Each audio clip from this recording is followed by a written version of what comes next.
Court will now come to order. D.A. Lansing, picking up where we left off yesterday, you may now call Elizabeth Spencer to the stand. Yes, Your Honor. I've changed the order of my witness list. I'd like to call Michael Corinthos, Jr., please. Do you swear to tell the truth, the whole truth, and nothing but the truth, so help you God? Yeah. You may be seated. Your Honor, I would like it stipulated for the record that Mr. Lansing and Mr. Corinthos are half-brothers on very, very bad terms. That presents no problem for me, Your Honor. So stipulated. Although I would like to treat Mr. Corinthos as a hostile witness. Objection. Prejudicial. He hasn't even asked him a question yet. You open the door, Miss Miller. Mr. Lansing, you may treat Mr. Corinthos as hostile. Proceed. Thank you, Your Honor. Mr. Corinthos, Lorenzo Alcazar was a business associate of yours, is that correct? No. You never did any business with Mr. Alcazar? No. Never made any kind of deals with him at all? Asked and answered, Your Honor. Move on, Mr. Lansing.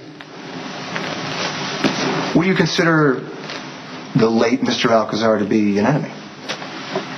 Mr. Corinthos takes the fifth, Your Honor.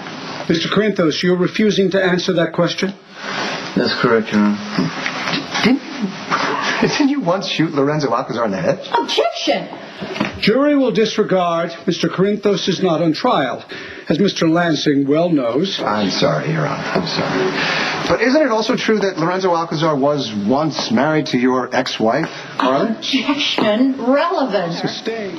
This entire line of questioning is argumentative and prejudicial. The district attorney is clearly unable to separate himself from his personal feelings for this witness. The line of questioning speaks to motive, Your Honor. We've already established that Mr. Morgan works for Mr. Corinthos. In a coffee business, Your Honor. I'll allow the question.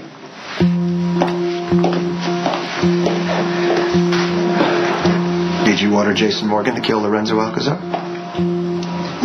No, I did not.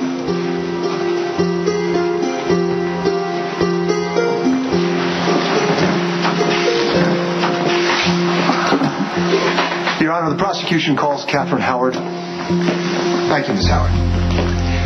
You're friends with Sonny Corinthos, is that correct? Yes. I'm sorry, neighbors. Yes, my country home borders his property. Well, you have another residence. An apartment in Manhattan. But at the moment, I am living at the Metro Court Hotel while overseeing renovations at the country home. Oh, I see. You're editor-in-chief of Couture magazine, is that correct? Yes. Would you characterize your relationship with Mr. Corinthos as friendly? Yes. How friendly?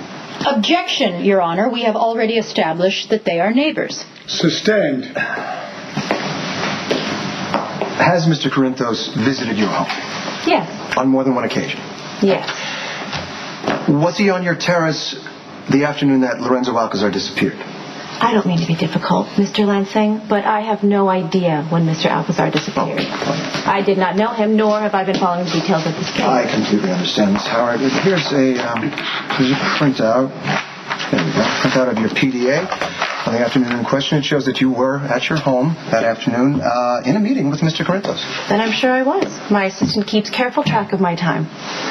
Although we certainly weren't expecting a subpoena. Did Mr. Corinthos receive a phone call while he was on your terrace that afternoon? Yes, I believe so. And what was the nature of that call? I have no idea.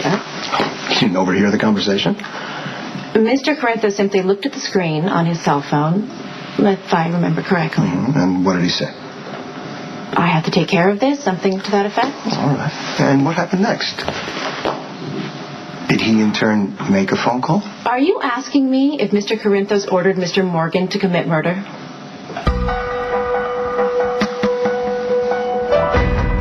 Could you please direct the witness to answer the question? Answer the question, Miss Howard. Certainly, Your Honor, but would you ask Mr. Lansing to repeat it? Mr. Lansing? On the afternoon in question, Miss Howard, did Mr. Corinthos make a phone call? Yes. What was the nature? I have no idea. You couldn't hear him talking? I am not in the habit of eavesdropping on my guests. Mr. Corinthos was on the terrace. Did he make any reference to Lorenzo Alcazar? Objection, Your Honor. She just said she doesn't eavesdrop. Overruled. Answer the question. I didn't hear any references to Mr. Alcazar or anyone. In fact, I barely remember the call, but I can assure you, Mr. Lansing, had I overheard the order to commit murder, I most certainly would have told the police.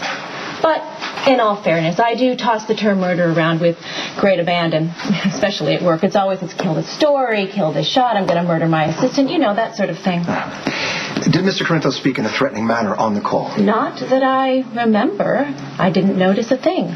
But again, I am also making several threats on that very terrace. Tell so-and-so to call us back, or their history, or give us the inside scoop of your next line, and we'll bury you. I often use that type of dialogue in front of Mr. Corinthos, and no one has ever accused me of arranging a murder. Your witness. Miss Howard,